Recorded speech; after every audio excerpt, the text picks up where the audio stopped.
भारत माता की जय हो। आप सभी भक्तजनों को आज हो गए हमारे भारत में संविधान लागू हुए, अंग्रेजों की जो कानून धारा थी, विचारधारा थी, उससे हम मुक्त हुए थे आज के ही दिन 26 जनवरी को। आप सभी को पुनः गणतंत्र दिवस की शुभकामनाएं। और ये तिथि जो है 15 अगस्त और 26 जनवरी, ये दोनों हमारे देश का सबसे बड़ा पर्व है, सबसे बड़ा त्योहार है, जिस त्योहार से हमें ये सीख लेनी चाहिए कि हम सभी के अंदर भगवत प्रेम हो या ना हो, पर राष्ट्र भगवान से प्रेम, चलो आप नहीं करते कोई बात नहीं, भगवान की भक्ति आप नहीं करते अलग विषय है, आपकी स्वतंत्रता है कि आप ना करें या करें, पर राष्ट्र से प्रेम, राष्ट्र की भक्ति तो हम सभी के लिए अति आवश्यक है। इसलिए सबसे बड़ा धर्म है राष्ट्र की सेवा करना, भारत माता की सेवा करना।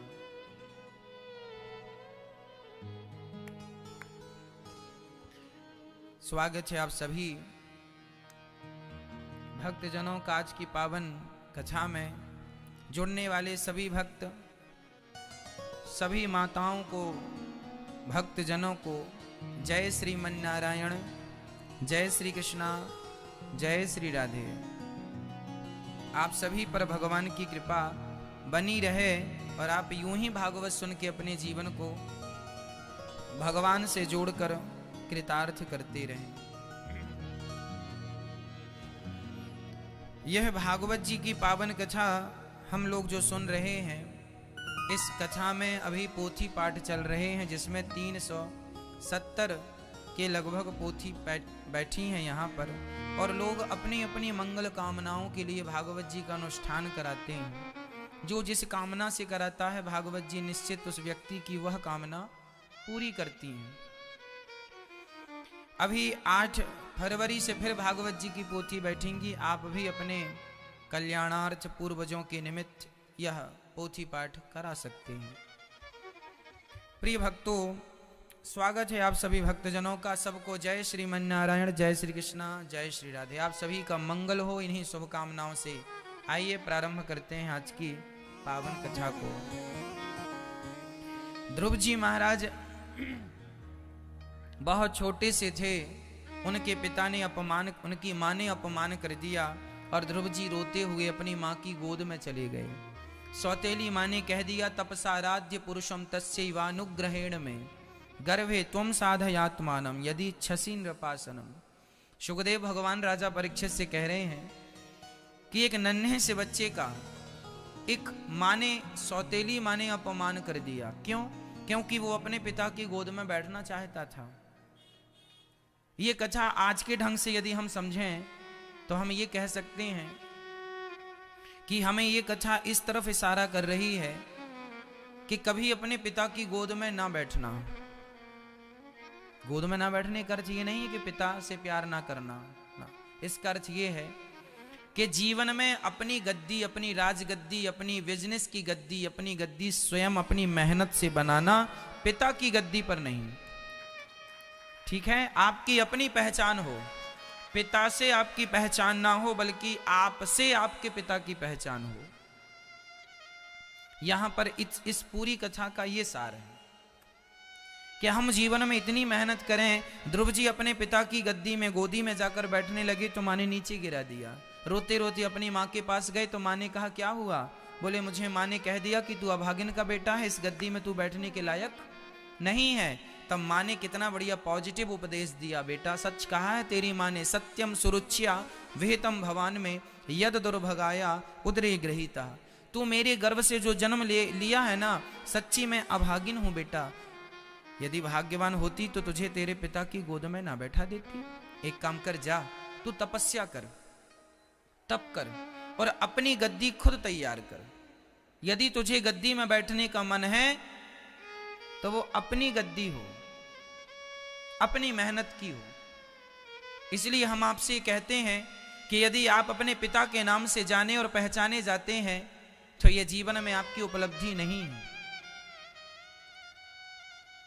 यदि आपकी पहचान आपके पिता से है तो यह आपकी कोई उपलब्धि नहीं है। उपलब्धि तो उसे कहते हैं जब आपके नाम से आपके पिता की पहचान हो जाए। वाह, अरे ये फलाने के पिता हैं, आइए आइए बैठिए। जब आपके नाम से आपके पिता को इज्जत मिलने लग जाए, ये आपके जीवन की सबसे श्रेष्ठ उपलब्धि है। अब आपको डिसाइड करना है कि पिता की सत्ता संभालनी है, पिता की गद्दी पर बैठना है, या अपनी गद्दी स्वयं अपने बल से तैयार करनी है। पिता के नाम से जाने जाओगे या फिर आपके नाम से आपके पिता जाने जाएंगे, ये आपकी अपनी सोच पर निर्भर करता है कि आप सोचते कैसा है। कई बच्चे ऐसे हैं जो पिता के टुकड़ों पर पल रहे हैं। चलो पिता की जमीन जायदाद है, खाएंगे, जब कम पड़ेगी तो बेच देंगे, 1 एकड़ आधा एकड़। थोड़ा पिता ने धन रखा है, निकल खाएंगे। मतलब खुद का कुछ नहीं है, खुद की मेहनत नहीं है, खुद का नाम नहीं है, खुद की इज्जत नहीं है। बाप के टुकड़े हैं सो जंगली सर्कस के शेर की तरह मालिक का टुकड़ा खा रहे हैं। सर्कस का शेर और जंगल का शेर ये दोनों ही शेर हैं, पर दोनों में जमीन आसमान का अंतर है। एक सर्कस का शेर होता है जो अपने मालिक की टुकड़ों पर पलता है, हाँ या ना? और एक जंगल का शेर होता है जो अपना शिकार खुद ढूंढता है और उस पर झपट्टा मारकर उसे खाता है शान से। बस वो बेटा सर्कस का शेर है जो अपने बाप के टुकड़ों पर पल रहा है, और वो बेटा जंगल का शेर है जो अपनी मेहनत से कमा रहा है और अपने परिवार का भरण पोषण कर रहा है। अब आपको डिसाइड करना है कि आपको जंगल का शेर बनना है या फिर सर्कस का शेर बनना। आप दोनों के लिए स्वतंत्र हैं, दोनों रास्ते आपके आगे हैं। इसलिए जीवन में नाम आपका हो, इज्जत आपकी हो, पहचान आपकी हो, खूब मेहनत करो, मेहनत करो। मेहनत करने वाले जो रास्ते में छोड़ देते हैं ना अपना जूठन, ध्यान से सुनिए इस लाइन को। मेहनत करने वाले, कर्म करने वाले जो अपना जूठन रास्ते में छोड़ देते हैं, उस जूठन को कौन खाता है?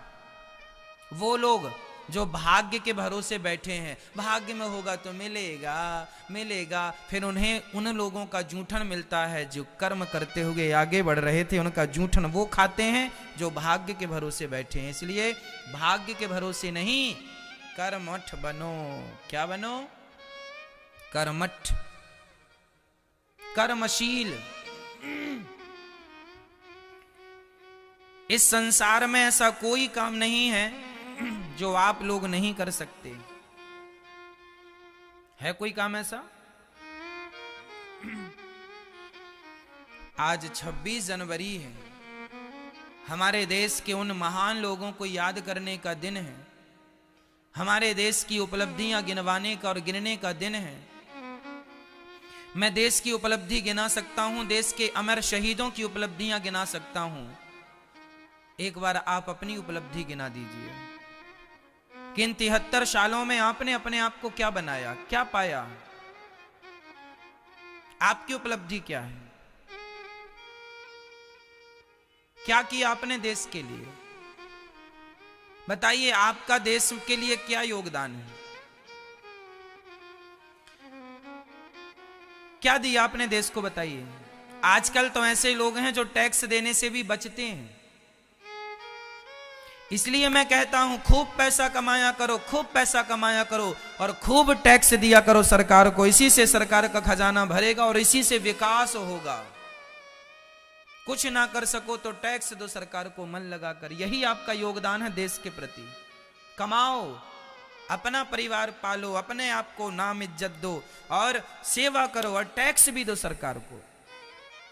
तुम भी मजबूत बनो और देश भी देश किससे मजबूत है? हमसे देश मजबूत है या देश से हम मजबूत हैं? बोलो। हम मजबूत होंगे तब ना देश मजबूत होगा। हम कमजोर हैं तो देश कमजोर रहेगा।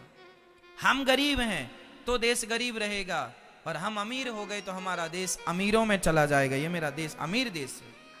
इसलिए सच्चा देश प्यार, सच्चा देश प्रेम, सच्ची राष्ट्रभक्ति यही है कि आप अपना आलस्य त्याग दीजिए, अकर्मण्यता छोड़ दीजिए और अपने आप को सफल बनाइए। यही देश का सबसे बड़ा प्यार है, यही राष्ट्र प्रेम है। अपने आप को इतना सफल बनाओ कि आप साल का 10 करोड़ टैक्स भरो, 1 करोड़ कम से कम, 50 लाख कम से कम 10 लाख टैक्स तो भरो महीने साल का, कम से कम। ईमानदारी से हंसते गर्व होना चाहिए कि हम लोग टैक्स देते हैं। हमें इस बात का गर्व होना चाहिए कि हम लोग अपनी भारत सरकार को टैक्स देते हैं। क्यों जी, ये गर्व का विषय है या नहीं? बताया करो सबसे कि हम इतना टैक्स देते हैं। 2 लाख दो, 10 लाख दो, 50 लाख दो, करोड़ दो, भगवान करे आपको ईश्वर इतना योग्य बनाए कि आप हजारों करोड़ का टैक्स दो। और ये पॉसिबल है? अब संभव नहीं है ना। कैसे पॉसिबल होगा? जब आपकी सोच अच्छी होगी, जब आपका निर्णय अच्छा होगा, विचार अच्छे होंगे, कर्म करोगे, कभी थकोगे नहीं, कभी हारोगे नहीं, चलते रहो अपने लक्ष्य की तरफ। यही देशभक्ति है। ठीक है, तो आप लोग सरकार को टैक्स देंगे और गर्व से देंगे, भारत माता से प्यार करेंगे और कहेंगे कि मैं राष्ट्र प्रेमी हूं। हमारे भारत की महिमा कितनी महान है, जरा समझिएगा। ये दुनिया, ये साइंस जहां नहीं पहुंच सकी, मैं आज वहां की बातें करूंगा। भागवत जी में लिखा है, इस ब्रह्मांड के, जिसे हम पृथ्वी कहते हैं, पृथ्वी के कितने द्वीप हैं? ये 7 द्वीप हैं। ये 7 द्वीप कैसे बने?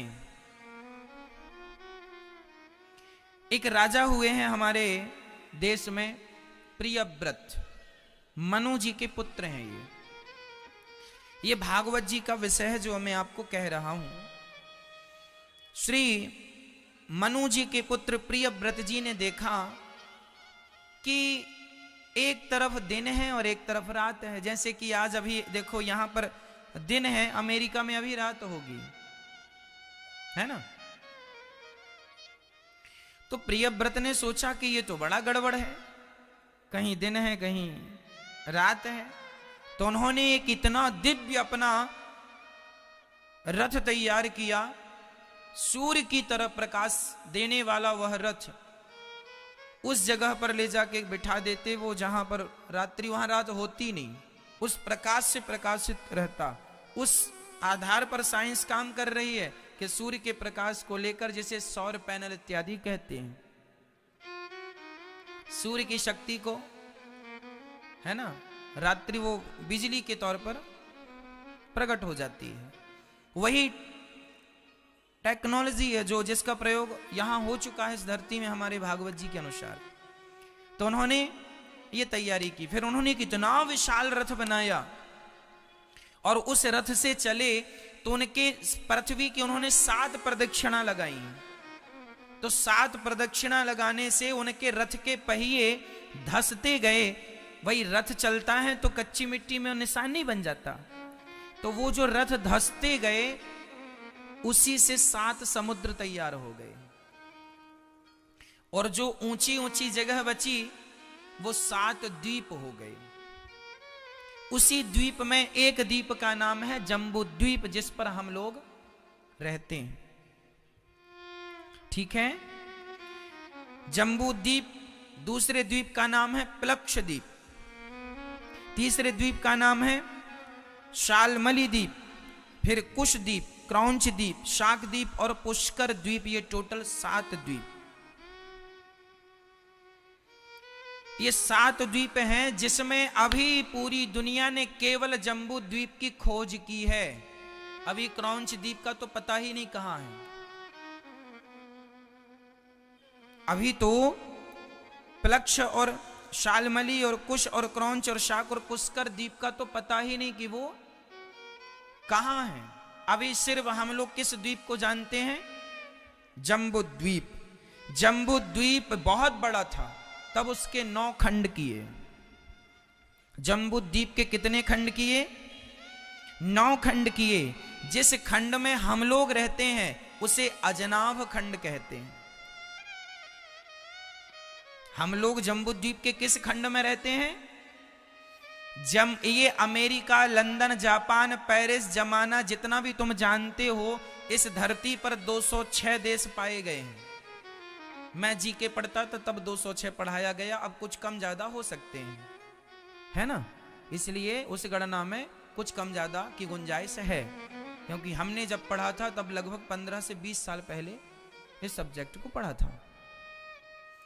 206 देश हैं पूरी धरती पर, इसमें सभी आ गए, मेरा देश भी आ गया, अमेरिका भी, जापान भी, लंदन भी, पेरिस भी। तो ये पृथ्वी जितनी बड़ी है, ये पूरी पृथ्वी कितने द्वीपों में विभक्त है? अर्थात एक द्वीप जो जम्बू द्वीप है उसके कितने खंड किए, कितने भाग किए? कोई आपसे सवाल करे तो आप बताइएगा। जम्बू द्वीप के 9 खंड किए गए, ठीक है? उस 9 खंड में हम जिस खंड में रहते हैं उस खंड का नाम क्या है? अभी क्या बताया हमने? अजनाभ खंड। तो हम ये जम्बू द्वीप के वासी हैं। अब आप सुनो, इन द्वीपों की और महानता सुनो। ये सब भागवत जी में देखो, हमारे ऋषि मुनियों ने सर्च करके लिखा। जम्बू द्वीप के चारों ओर खारा समुद्र है, तो है, आगे सुनो। प्लक्ष द्वीप से घिरा हुआ उसके चारों ओर ईख का समुद्र है। ईख मीन्स गन्ना के रस का। जो प्लक्ष द्वीप है उसके चारों तरफ काहे का समुद्र है? गन्ने के रस का। जो शाल्म द्वीप है उसके चारों ओर मदिरा का समुद्र है। काहे का समुद्र है? मदिरा, जिसे आप शराब कहते हैं। कुशद्वीप जो है उसके चारों ओर घी का समुद्र है। जैसे हम लोग खारे समुद्र में रहते हैं, ऐसे कुशद्वीप में काहे का समुद्र है? घी का समुद्र है। उसके बाहर क्रौंच द्वीप है, उसके चारों ओर दूध का समुद्र है। और फिर शाकद्वीप है, उसमें मट्ठे का, छाछ का समुद्र है। और उसके चारों ओर पुष्कर द्वीप है, वह मीठे जल से घिरा हुआ। जो पुष्कर द्वीप है 7वां, वह मीठे समुद्र से घिरा हुआ है। तो अभी दुनिया के वैज्ञानिकों ने केवल जानकारी कहां की लगाई है? जम्बू द्वीप की। हम लोग जम्बू द्वीप वासी हैं, तो हम लोगों को यह पता है कि हमारे चारों तरफ खारा समुद्र है। अभी मट्ठे का समुद्र भी है, गन्ने के रस का भी है, घी का है, दूध का और मीठे पानी का है। ये समुद्र तक तो अभी कोई वैज्ञानिक पहुंचा ही नहीं। अब आप कहेंगे कि महाराज जी फिर ये है कहां? ये भी वही है जैसे चांद, जैसे सूर्य, जैसे सूर्य एक ग्रह है, जैसे पृथ्वी एक ग्रह है ना? उसी प्रकार ये पृथ्वी इतनी बड़ी थी कि अभी हम लोग केवल इतना ही खोज पाए हैं कि 206 यहां पर हैं, 206 देश यहां पर हैं। अभी तो बहुत कुछ बाकी है। अभी तो इस पृथ्वी के बाहर जाना ही पॉसिबल साइंस का नहीं हुआ। हम तो ये पृथ्वी के चांद तक गए हैं, पृथ्वी के सूर्य तक गए हैं, पृथ्वी के अंतरिक्ष तक गए हैं। अभी तो बहुत बड़ा आकाश गंगा बाकी है, बहुत कुछ घूमना और ढूंढना बाकी है। ये अन्य जगह ये भी चीजें हैं। अब हमारे ऋषि मुनियों ने देखो इतना बताया है, ये सारी चीजें लिखी हैं, तो इसमें एक बात तो हम जम्बूद्वीप के वासी हैं और इसमें लिखा है कि जम्बूद्वीप के चारों तरफ खारा समुद्र है, तो जो लिखा है वो यहाँ पर है। यदि एक बात सही है तो आगे की बातें भी सही होंगी। हाँ, हम वहां तक पहुंचे नहीं, वो अलग सब्जेक्ट है। हमारे शास्त्र इतने श्रेय, अभी मैं इनमें और रिसर्च कर रहा हूं, अभी मैं अन्य ग्रंथों को, अभी जो पृथ्वी के जो जम्बूद्वीप के 9 भाग हैं उसमें अजनाव खंड तो मुझे मिल गया, अभी जो 8 खंड हैं उनके नाम क्या हैं अभी मैं उनको ढूंढने में लगा हुआ हूं। जब मिल जाएंगे तो मैं वो नाम भी आपको बताऊंगा। आप सोच रहे होंगे कि वो नाम तो आपने बताए नहीं। एक्चुअली यहां पर केवल ये सारा किया गया है कि जम्बूद्वीप के 9 खंड किए गए हैं, हम जिस खंड में रहते हैं उसे अजनाब खंड कहते हैं, ये इसमें लिखा है।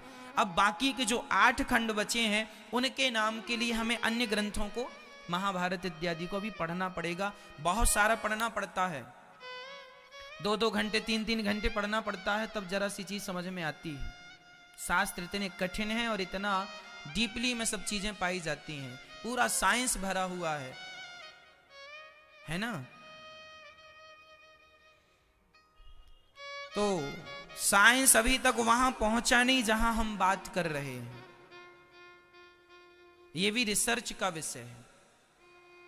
मैं आपको आगे सब बताऊंगा, जितना मुझे प्राप्त होता जाएगा मैं आपको देता जाऊंगा।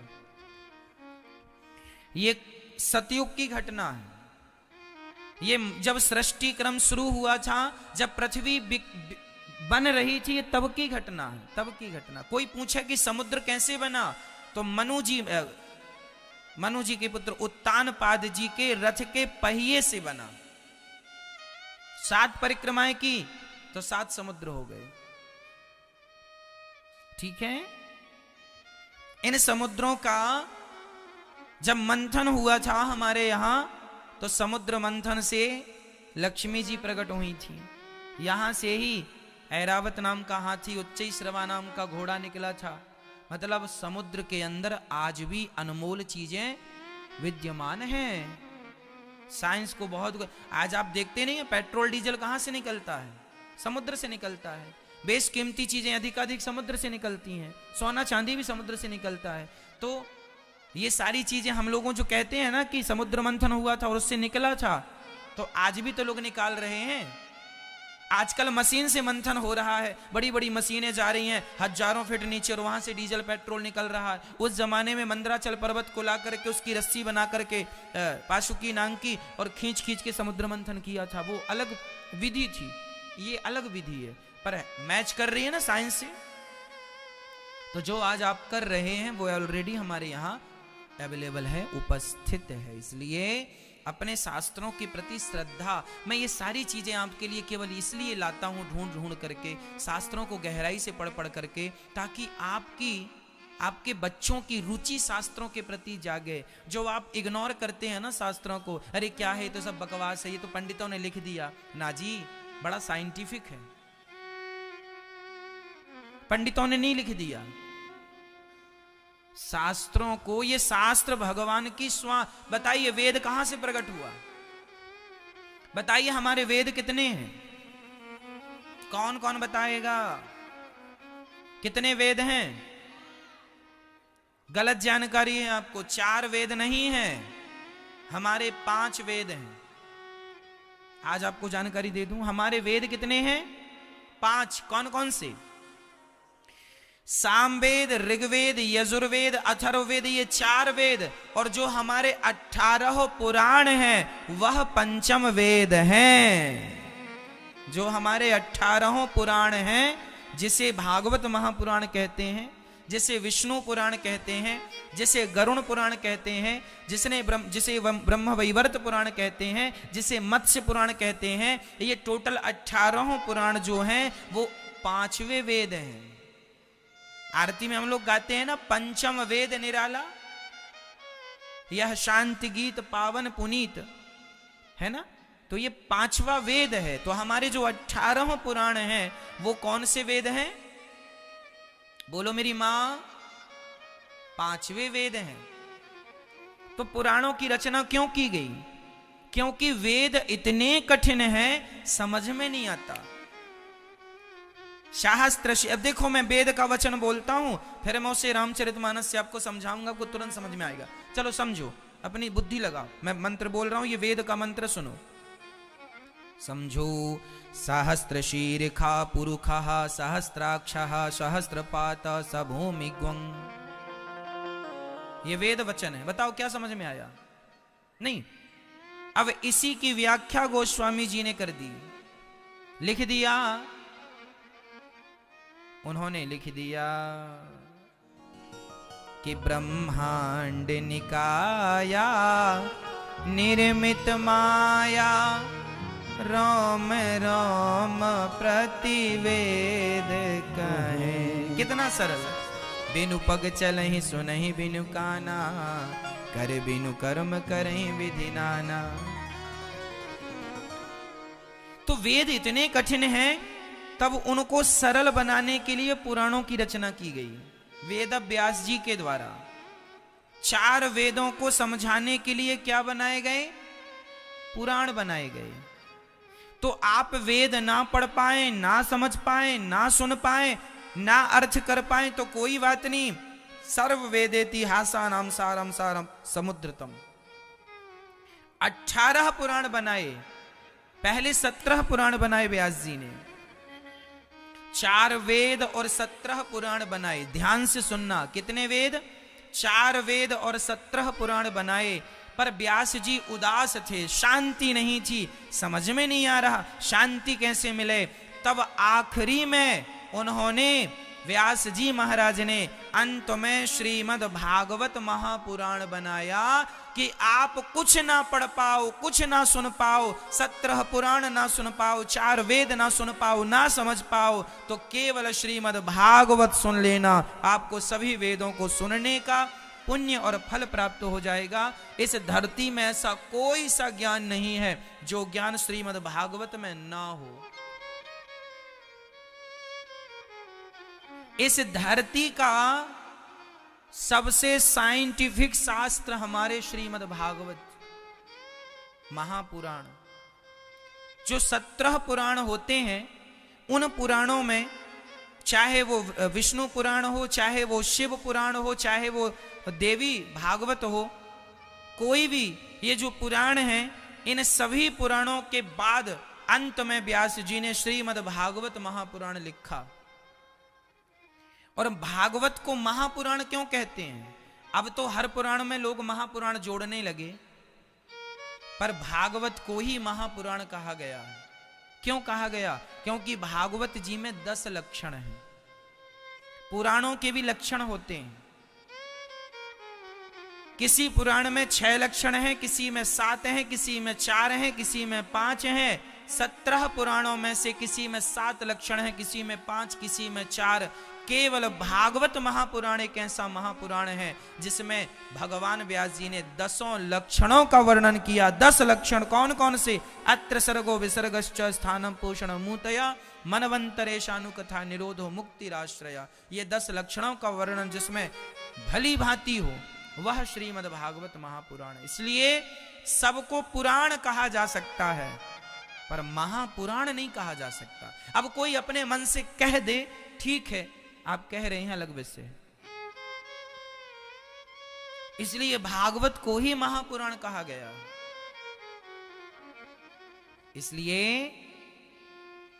भागवत जी में हमें ये बताया, हम अजनाभ खंड के वासी हैं। इस अजनाभ खंड को, इसमें यह भी लिखा है कि ये जो अजनाभ खंड है ये कितना बड़ा है। ये जो हमारा भारत है ना, ये भारत कितना बड़ा है।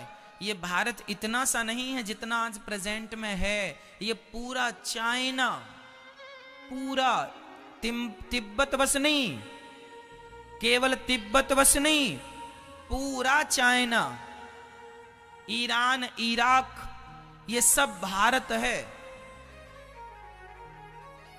जैसे पाकिस्तान भारत ही था, बंटवारे से फिर वो पाकिस्तान हो गया। ये पड़ोसी हमारा बांग्लादेश ये भारत था, बंटवारे से बांग्लादेश हो गया। उसी प्रकार उस जमाने में, जिस जमाने में हमारे राजा महाराजा भगवान राम थे और भगवान श्री कृष्ण थे, उस जमाने में ये चाइना चीन कुछ नहीं था। पूरा अखंड भारत था, पूरा। और ये पूरा अजनाव खंड ही है, चाइना भी उसमें आता है।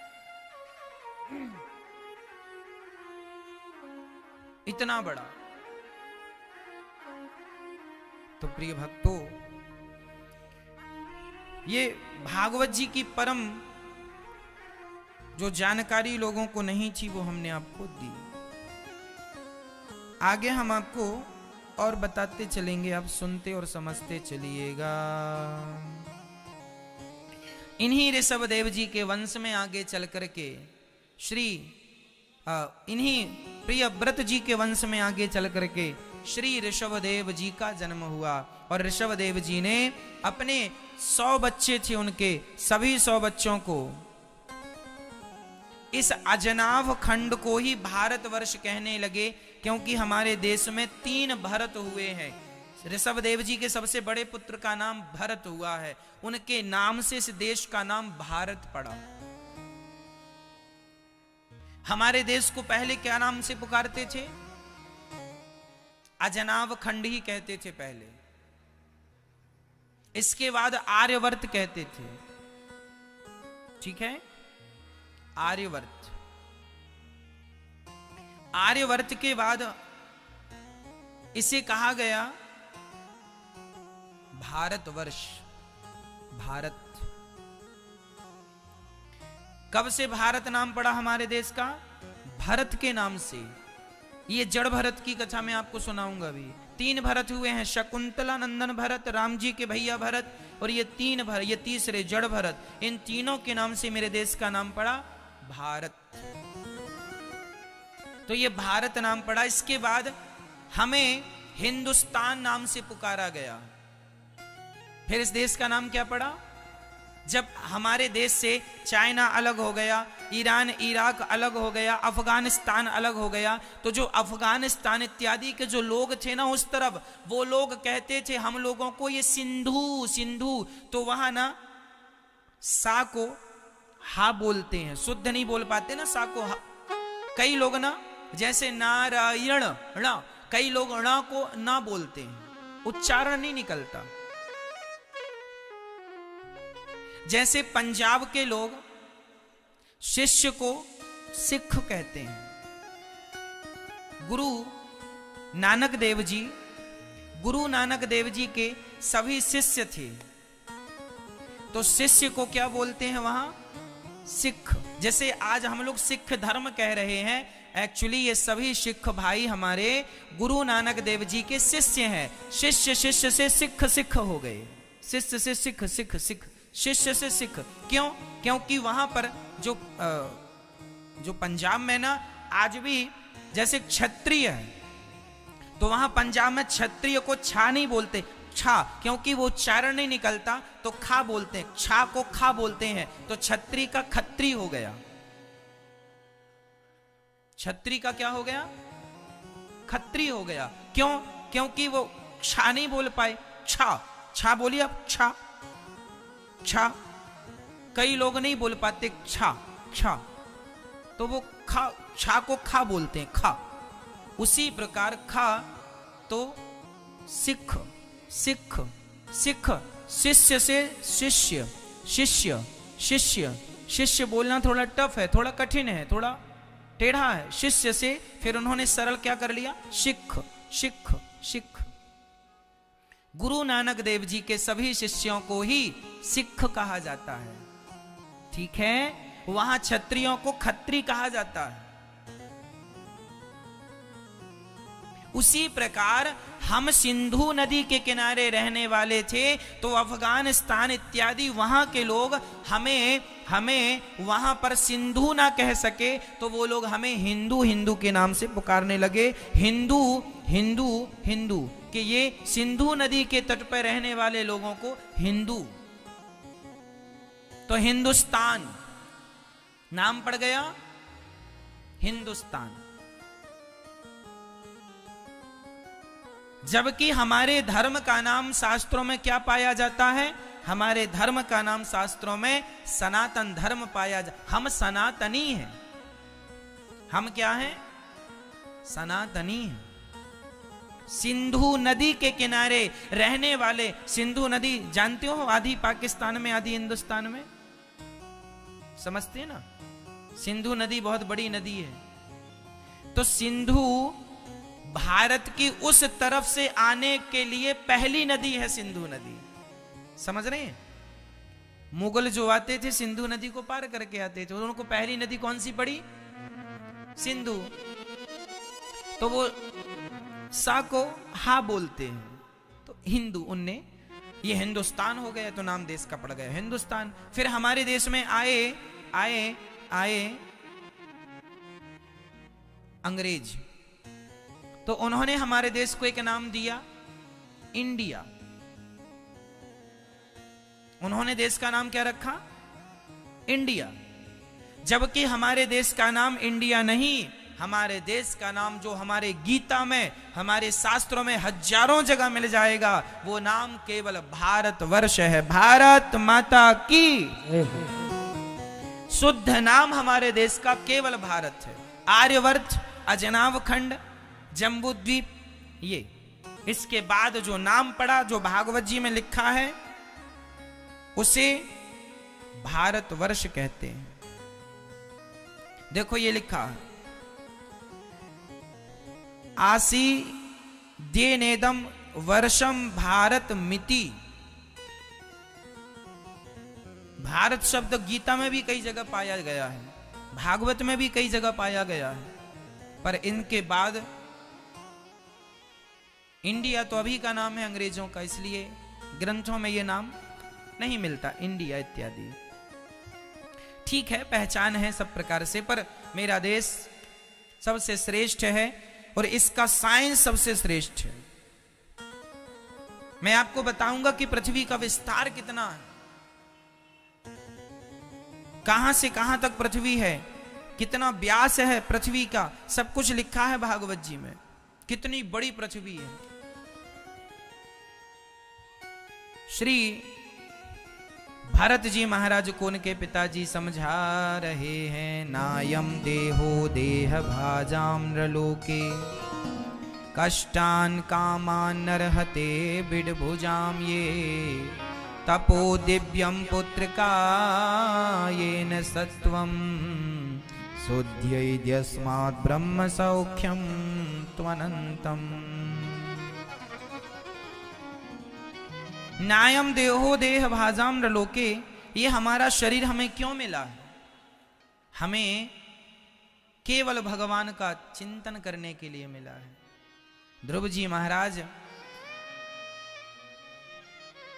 अपने भगवान की तपस्या करके आए हैं, 36,000 वर्षों का राज्य किया। इसके बाद उनके भाई को यक्षों ने मारा, ध्रुव जी ने उनको मारा, मनु जी ने उपदेश दिया, कुबेर जी ने उन्हें भक्ति का ज्ञान, भक्ति दी, और वहां से विमान पर चढ़ के श्री ध्रुव जी महाराज अपने परम धाम ध्रुव लोक चले गए। इसके बाद मनु जी के पुत्र उत्तानपाद के वंश में श्री भरत जी हुए और भरत जी को ज्ञान दे रहे हैं ऋषभदेव जी। ये शरीर हमें क्यों मिला है? मनुष्य का शरीर हमें क्यों प्राप्त हुआ है? हमारा मनुष्य का शरीर हमें क्यों मिला? नायम देहो देह भाजाम नृलोके कष्टान कामान नरहते बिडभुजाम ये तपो दिव्यम पुत्र का ये न सत्वम। शरीर का प्राप्त कर लेना तब सफल है जब इस शरीर से भगवान को प्राप्त कर लिया जाए, है ना? सनातनी किसे कहते हैं? हिंदू किसे कहते हैं? जिनके अंदर करुणा है, जिनके अंदर दया है, जिनके अंदर प्रेम है, जिनके अंदर क्षमा है, जो संसार को परिवार मानते हैं, उन्हीं को हिंदू और सनातनी कहा जाता है। ये व्याख्याएं हैं। जिनके अंदर करुणा है, हम लोग कौन सी बात कहते हैं? वसुधैव कुटुंबकम। हम लोग कहते हैं सर्वे भवन्तु सुखिनः सर्वे सन्तु निरामया, है ना? इसलिए धरा ये जिस पर आज विदेशी आते हैं, आज सारी दुनिया चाहे वो अमेरिका के लोग हों, चाहे इंग्लैंड के लोग हों, चाहे जमाने के लोग हों, आज आपको गर्व करना होगा कि आज लोग कंठी माला पहनकर तिलक लगा करके लोग सनातन धर्म को अपना रहे हैं, लोग सनातन की तरफ बढ़ रहे हैं। आज वृंदावन में देखो हजारों अंग्रेज मिल जाएंगे जिन्होंने सनातन धर्म अपना लिया है। और हमारी माताएं बहनें तो अभी जीन्स पहने आपको मिल जाएंगी, पर वृंदावन में एक भी अंग्रेजन जीन्स में नहीं मिलेगी, वो सब साड़ी और बढ़िया भारत का पहनावा पहनती हैं। मतलब उन लोगों ने भारत को अपना लिया, भारत के कल्चर को, हमारी संस्कृति को अपना लिया। वो हमें कॉपी कर रहे हैं, वो हमें फॉलो कर रहे हैं, पर हम लोग उस तरफ बढ़ रहे हैं। इसलिए हमें गर्व होना चाहिए कि हम सनातनी हैं और सारी दुनिया हमारी तरफ बढ़ रही है। आपको आश्चर्य होगा, अब विदेशों में भी भारतीय परंपरा के अनुसार विवाह होने लग गए हैं। मंडप गाड़ना, हल्दी चढ़ाना, तेल चढ़ाना, ये सब जो पद्धति भारत की है ना, इसको कॉपी करने लग गए हैं लोग। इसलिए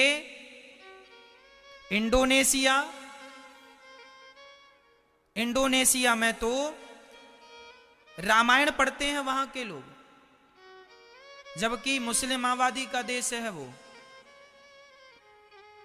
दुनिया की सबसे बड़े गणेश जी की प्रतिमा इंडोनेशिया में है, वहां रामलीला होती है। और एक देश और याद था मुझे, कौन सा? रूस के अतिरिक्त भी एक देश था। एक तो विदेशों के नाम जल्दी याद होते नहीं। चलो, तो उन देशों में ना एक देश का याद नाम था मुझे, अभी भूल गया, कि वहां पर तो नोट में गणेश जी का चित्र चलता है। वहां का जो नोट है, थाईलैंड, ठीक है, वहां पर नोट में गणेश जी का चित्र चलता है और वहां राष्ट्रीय ग्रंथ रामायण है, जबकि वो मुस्लिम बाहुल्य देश है। वहां का राष्ट्रीय ग्रंथ रामायण है और वहां का राष्ट्रीय चिन्ह गरुण जी हैं। ये सोचिए, वहां रामायण पढ़ी जाती है। थाईलैंड में और इंडोनेशिया, ये दो देश ऐसे हैं जहां मुसलमान बाहुल्य होने पर भी वहां भारतीय संस्कृति जरूरत से ज्यादा प्रचार प्रसार है, वहां वो मानते। और तो और मैंने जापान के बारे में पढ़ा, तो जापान के जो लोग हैं ना, वो भी भारत से बड़ा प्यार करते हैं। क्यों? क्योंकि वो जानते हैं कि हमारे पूर्वज भारतीय हैं।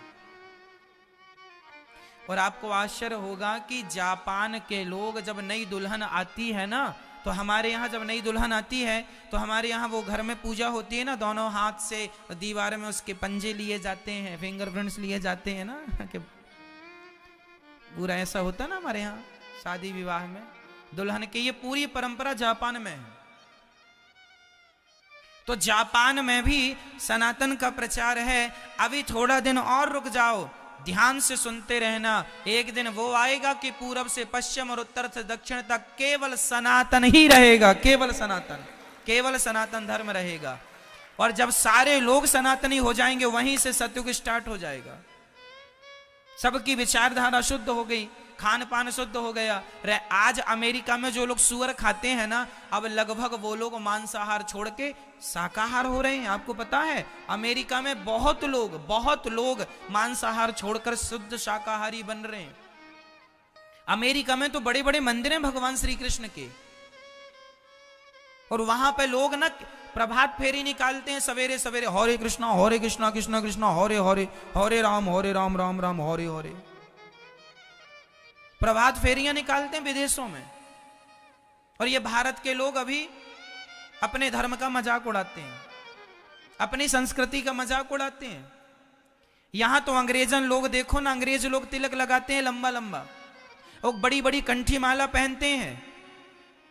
और यहां भारत की महिलाएं तिलक लगाने लग जाएं तो पड़ोसन मजाक उड़ाने लग जाती, बड़ी मीरा बन रही है, तो तू सूप न खा बन जा।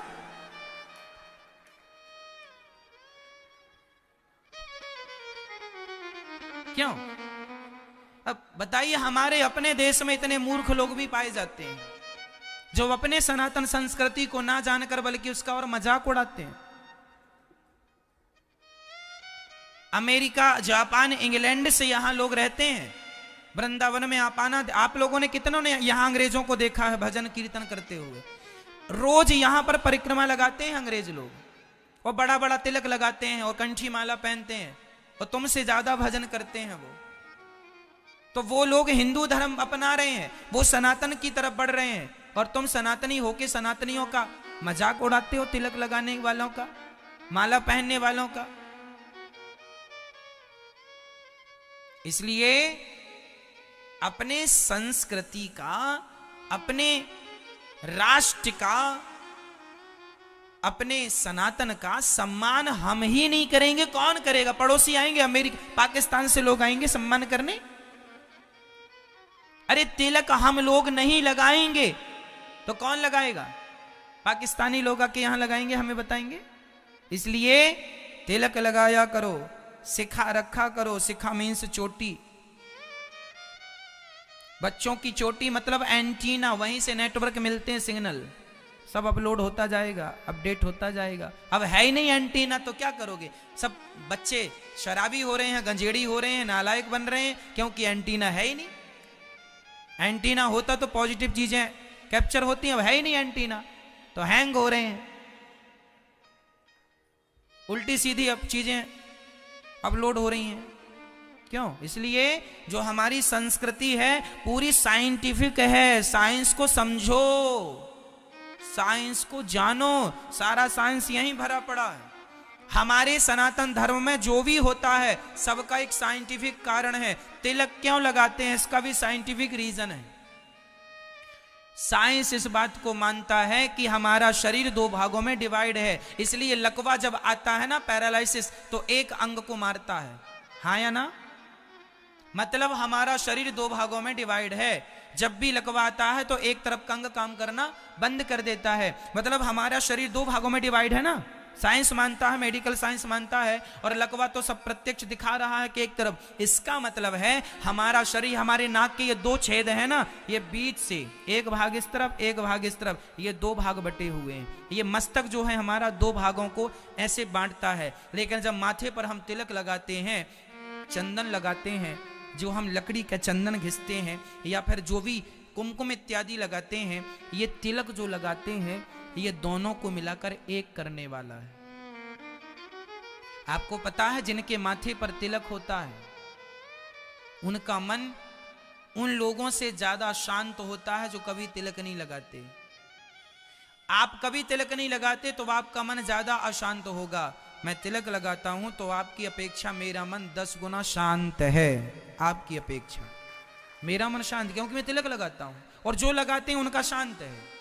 इसलिए साइंटिफिक साइंस कहता है कि मन शांत होता है। और आप लगा के देखिए, प्रत्यक्ष को प्रमाण की क्या जरूरत है? प्रत्यक्षम किम प्रमाणम। साइंस कहता है तिलक लगाओ, मतलब लगाना चाहिए। साइंस, शास्त्र कहते हैं, साइंस तो आज आया, शास्त्र तो पहले से जानते हैं सब चीजें, इसलिए साइंस के हिसाब से भी तिलक लगाना चाहिए। कई लोग कहते हैं ये हाथ में कलावा क्यों बांधते हो? अरे पागल, पहले के जमाने में ना वो गाड़ी आई थी, तो वो गाड़ी स्टार्ट कैसे होती थी? उस समय रस्सी बांधो ऐसे 3-4 बार राउंड, और छोड़ दो तो स्टार्ट, भग भग भग भग भग भग स्टार्ट होती थी कि नहीं? हाँ या ना? ऐसी गाड़ियों को देखा ना, वो पहले के जमाने में वो चलती, 3 चक्के की गाड़ी चलती थी जिस पर सवारी चलती थी। जब रिक्शा ऑटो कुछ नहीं चलता था वो इस जमाने। आज के बच्चे तो वो गाड़ियां देखे ही नहीं होंगे, हमने तो खूब देखी है।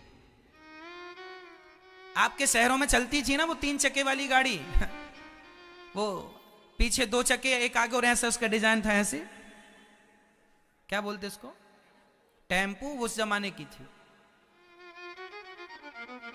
हाँ, हम लोग उसको अलग बोलते थे बोलेंगे तो अब हंसेंगे चलो, तो मैया वो ऑटो वो देखा ना उस जमाने का, वो कैसे चालू होती थी बताओ? उसके इंजन में रस्सी बांधी जाती थी और रस्सी बांध के खींची जाती थी, तब ना स्टार्ट हो जाता था। टेक्नोलॉजी तो यहीं से शुरू हुई है साहब, बाद में अपडेट होती गई। उसी प्रकार हमारे हाथ में ये जो कलावा बांधा जाता है, ये हमारी नाड़ियों में एक दबाव प्रकट करता है। यही तीनों नाड़ियां हैं, है ना? वात पित्त कफ की तीनों नाड़ियां यहीं से गुजरती हैं। तो ये कलावा जब दबाव बनाता है ना, तो दबाव जब चीज कोई भी चीज काम नहीं करती तो जरा सा दबाने से प्रेशर बनता है। तो इसको यहाँ पे कलावा धागा इसलिए बांधा जाता है ताकि यहाँ से नाड़ियों में प्रेशर बना रहे और खून का संचार शरीर में बराबर मात्रा में पहुंचता रहे। ये इसका साइंस है। मतलब धागा बांधने के पीछे भी साइंस है हमारे सनातन धर्म में। सारी दुनिया हाथ मिलाती थी, hello hi hello hi hello hi, लेकिन कोरोना के बाद सब लोगों ने हेलो हाय छोड़ दिया और नमस्कार करने लगे। भैया राम राम, दूर से नमस्कार नमस्कार। तो जो आज दुनिया अपना रही है वो हमारे यहाँ पहले से नमस्कार की परंपरा रही है, हाँ या ना? क्यों जी, नमस्कार की परंपरा रही है? हमारे यहाँ हाथ मिलाने की परंपरा नहीं रही, हमारे यहाँ तो नमस्कार करने की परंपरा रही है। तो ये जो परंपराएं लोग सीख रहे हैं ये सब यहाँ भारत में ऑलरेडी हमारे यहाँ सब थी। इसलिए हर चीज का एक साइंस है। कोरोना ने बता दिया कि हाथ मिलाने से काम नहीं होगा, राम राम दूर से ही करो, है ना। यहाँ से ये साइंस आज समझ में आया ना लोगों को। लेकिन हमारे हाथ ना मिलाना भी, हमारा नमस्कार करना भी एक साइंटिफिक था कि पता नहीं सामने वाला कौन सी बीमारी लिए बैठा, इसलिए दूर से नमस्कार करो, छूने की जरूरत। ये साइंस था, हमारा साइंटिफिक काम है सर। आप कोई भी सवाल कीजिए हमसे कि आप बताइए कि ये काम सनातन में क्यों करते हैं, मैं उसका साइंस बताऊंगा आपको। हमारे यहां सूर्य भगवान को जल चढ़ाया जाता है। क्यों चढ़ाया जाता है उसका भी बहुत बड़ा साइंस है। पहला कि सूर्य भगवान को जल चढ़ाने के बहाने आपको विटामिन डी मिल जाएगा, पहला, जो कि कॉमन है। गहराई वाला बोल रहा हूं, सुनो। जब आप सूर्य भगवान को जल चढ़ाते हो और सूर्य की किरणें उस पानी से धार से जब टकराती है ना, तो इंद्रधनुष तैयार होता है। इंद्रधनुष कैसे बनता है? 7 रंग कैसे आते हैं? वो पानी जो आप सूर्य, ओम सूर्याय नमः सूर्याय नमः, जो जब पानी की धार मोटी सी गिर रही है उससे जब सूर्य का प्रकाश टकराता है और प्रकाश टकराकर जब वो प्रकाश आपके शरीर में पड़ता है, भले 1 सेकेंड के लिए पड़े, पर वो पड़ा हुआ प्रकाश आपके शरीर को बहुत ताकत देने वाला है, वो प्रकाश बहुत बल देने वाला। इसलिए वो प्रकाश आपको मिले इसी बहाने, इसलिए जल चढ़ाना चाहिए। पाप पुण्य अपनी जगह छोड़ो, मैं साइंटिफिक बात कर रहा हूं। इसलिए जल चढ़ाओ कि वो प्रकाश जो है, जैसे ओस सवेरे सवेरे जो ओस गिरती है, कहते हैं उसमें नंगे पांव चलने से आंखों की ज्योति बढ़ती है। बिल्कुल साइंटिफिक है। इसी प्रकार हमें सूर्य भगवान को जल चढ़ाने के बाद ये सूर्य का प्रकाश पड़ा, यहां से छन के जो किरणें हमारे शरीर तक पहुंचेंगी, हमारी आंखों तक पहुंचेंगी, वो हमारे शरीर को बड़ा लाभ देंगी। इसलिए जल चढ़ाना चाहिए। हर काम के पीछे साइंस है।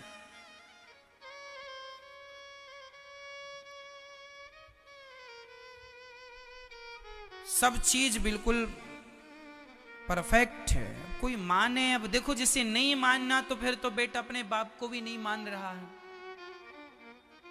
जिसे नहीं ही मानना है वो तो फिर अपनी मां को भी नहीं मान रहा है। जिसे नहीं ही मानना वो तो अपनी पत्नी को भी नहीं मान रहा है। तो फिर नहीं ही मानना, तो फिर आप भैया अब नहीं ही मानो तो चूल्हे में जाओ, हम क्या करें।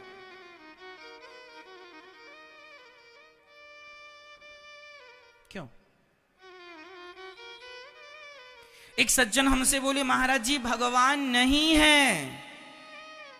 हमने कहा तुम्हें कैसे पता चला कि नहीं? बोले नहीं है। हमने कहा यदि वो नहीं है तो फिर आप ये क्यों कह रहे हैं कि नहीं है?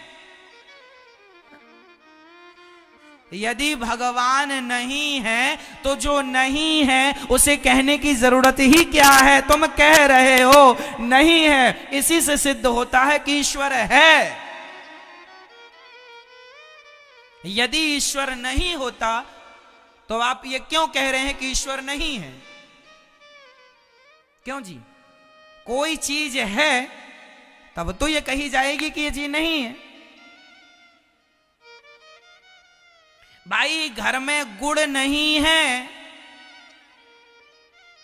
घर में आज शक्कर नहीं है, तो ये बात इसलिए कही जा रही है कि है तब तो है शक्कर, मेरे घर पे नहीं है पर मार्केट में तो शक्कर है। मेरे घर में गुड़ नहीं है, मार्केट में तो गुड़ है। उसी प्रकार तेरी खोपड़ी में भगवान नहीं है, बाकी संसार में तो भगवान है पगले। तेरे कहने से क्या होगा? कहता रहे भगवान नहीं है, नहीं है, नहीं है। उल्लू कहता है कि सूर्य नहीं है। सारे उल्लुओं ने एक बार मीटिंग की और कहा कि भाई सूर्य तो है ही नहीं, होता तो हमें दिखाई पड़ता, क्योंकि उल्लुओं को तो सूर्य दिखता नहीं है। सारे उल्लुओं ने कह दिया कि भाई सूर्य तो है ही नहीं, सूर्य नहीं है। अब बताइए, उल्लू कह रहे हैं सूर्य नहीं है, तो क्या हम मान लें कि सूर्य नहीं है? सूर्य है, उल्लुओं को नजर नहीं आता। उसी प्रकार ईश्वर है, बट कुछ उल्लुओं को नजर नहीं आता। अब नहीं आए तुम्हें, तुम उल्लू हो, हम क्या करें, इसमें हमारा क्या कसूर है बताइए? तो ऐसे उल्लुओं से सावधान, ऐसे उल्लुओं की संगत करने की भी जरूरत नहीं है। तो परमात्मा को आप माने ना माने कोई फर्क नहीं पड़ता। मान लेंगे तो आपका फायदा होगा, नहीं मानने से आपका कोई फायदा नहीं है। रावण नहीं मानता था। रावण कहता था मैं नहीं मानता कि ये वनवासी पुरुष भगवान है, जबकि विभीषण ने मान लिया। क्यों जी? रावण ने नहीं माना कि ये भगवान है और विभीषण ने मान लिया कि ये भगवान है। अब बताओ, रावण ने नहीं माना तो उसका फायदा क्या हुआ, और विभीषण ने मान लिया उसका नुकसान क्या हुआ? ये बताइए, क्या नुकसान है मान लेने से? ईश्वर है ये बात स्वीकार कर लेने में क्या नुकसान है बता दो? क्या नुकसान है भाई? विभीषण का क्या नुकसान हुआ? और रावण ने कहा कि मैं नहीं मानता, तो ना मानने से तेरा फायदा बता दे। फायदा क्या हुआ? एक लख पूत सवा लख नाती, जिसके घर पर दिया ना बाती, ये फायदा है। यही हाल दुर्योधन का हुआ। वो भी नहीं मानता था, मैं नहीं मानता कि ये कृष्ण भगवान है, नहीं मान तो चूल्हे में जा। और अर्जुन ने मान लिया कि ये भगवान है, तो हाथ जोड़े खड़ा है कि प्रभु गीता सुनाइए। भगवान ने गीता सुना दी। तो मान लिया अर्जुन ने, नहीं माना दुर्योधन ने, मान लिया विभीषण ने, नहीं माना रावण ने। दोनों आपके पास प्रमाण पत्र हैं। अब आपको रावण के पक्ष में खड़े होना है कि विभीषण के पक्ष में, मर्जी आपकी। अर्जुन के पक्ष में खड़े होना है कि दुर्योधन के, मर्जी आपकी। आज कुछ लोग दुर्योधन के संग खड़े हैं। हम भगवान को नहीं मानते। ये कौन लोग हैं? ये सब दुर्योधन की सेना वाले हैं। और जो कह रहे हैं कि भगवान है मैं मानता हूं, वो सब अर्जुन की सेना है। वो सब विभीषण के पक्ष में है, राम जी हनुमान जी के पक्ष में है। इसलिए पागलों की तरह बातें ना किया करो। कोई कहे कि नहीं है भगवान, तो नहीं है तो फिर कह क्यों रहे हो? ये बताओ। जो नहीं है उसे कहने की जरूरत ही नहीं है। इसलिए ईश्वर की सत्ता को नकारने की गलती ना करो, स्वीकार कर लो। स्वीकार कर लेने में मेरा क्या नुकसान है? मैं रोज भगवान का धन्यवाद देता हूं कि हे नाथ, आपने आंखें मुझे दी, उसका धन्यवाद। आपने ये कान मुझे दी सुनने के लिए, उसका धन्यवाद। आपने मुझे लंगड़ा नहीं बनाया, दोनों पांव सलामत दी, उसका धन्यवाद। आपने मुझे खाने को रोटियां दे दी, सुंदर सी आंखें दे दी, सब हरा भरा परिवार दे दिया, सब कुछ दिया। ये आपने मुझे बंदर नहीं बनाया, भालू नहीं बनाया, शेर नहीं बनाया, कुत्ता नहीं बनाया, बिल्ली नहीं बनाया। बना दिया होता तो मैं किससे शिकायत करता कि तुमने कुत्ता क्यों बना दिया? हे